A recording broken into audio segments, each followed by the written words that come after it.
बहुत पुरानी बात है। एक जंगल में दो पक्के दोस्त रहते थे। एक था गीदड़ और दूसरा था ऊंट। गीदड़ काफी चालाक था और ऊंट सीधा सा। ये दोनों दोस्त घंटों नदी के पास बैठकर अपना सुख दुख बांटते थे।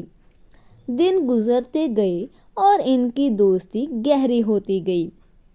एक दिन किसी ने गीदड़ को बताया कि पास के खेत में पके हुए तरबूज हैं।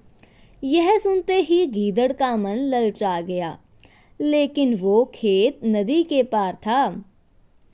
अब नदी को पार करके खेत तक पहुंचना उसके लिए मुश्किल था, इसलिए वो नदी पार करने की तरकीब सोचने लगा। सोचते सोचते वो ऊंट के पास चला गया। ऊंट ने दिन के समय गीदड़ को देखकर पूछा, मित्र, तुम यहाँ कैसे? हम तो शाम को नदी किनारे मिलने वाले थे।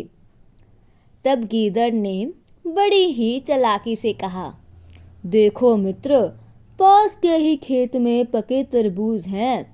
मैंने सुना है तरबूज बहुत मीठे हैं।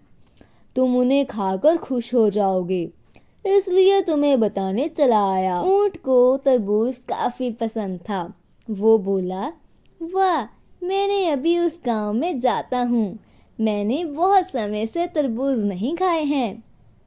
ऊंट जल्दी जल्दी नदी पार करके खेत जाने की तैयारी करने लगा। तभी गीदड़ ने कहा, दोस्त, तरबूज मुझे भी अच्छे लगते हैं, लेकिन मुझे तैरना नहीं आता। तुम तरबूज खा लोगे तो मुझे लगेगा कि मैंने भी खा लिए। तभी ऊंट बोला, तुम चिंता मत करो, मैं तुम्हें अपनी पीठ पर बिठाकर नदी पार करवाऊंगा। फिर साथ में मिलकर तरबूज खाएंगे। ऊंट ने जैसा कहा था वैसा ही किया। खेत में पहुंचकर गीदड़ ने मन भरकर तरबूज खाए और खुश हो गया। खुशी के मारे वो जोर जोर से आवाजें निकालने लगा। तभी ऊंट ने कहा, तुम शोर मत मचाओ, लेकिन वो माना नहीं। गीदड़ की आवाज सुनकर किसान डंडे लेकर खेत के पास आ गए। गीदड़ चालाक था, इसलिए जल्दी से पेड़ों के पीछे छुप गया।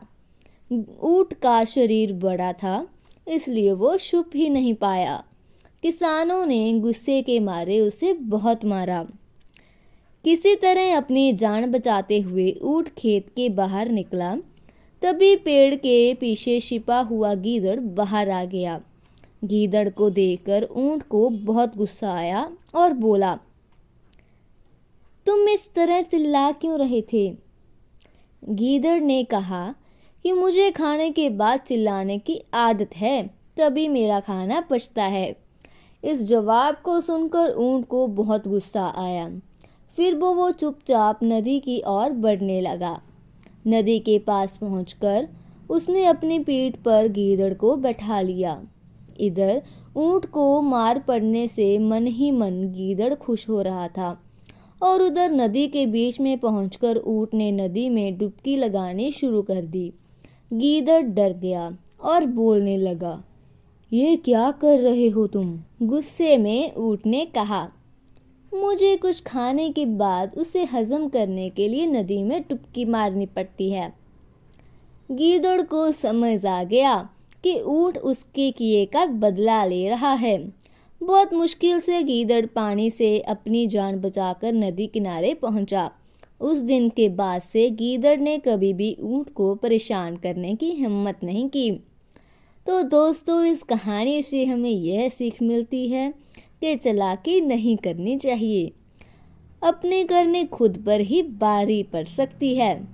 जो जैसा करता है उसे वैसा ही बरना होता है। दोस्तों, ऐसी और मज़ेदार कहानियाँ सुनने के लिए हमारे इस चैनल को लाइक एंड सब्सक्राइब करें। Thank you.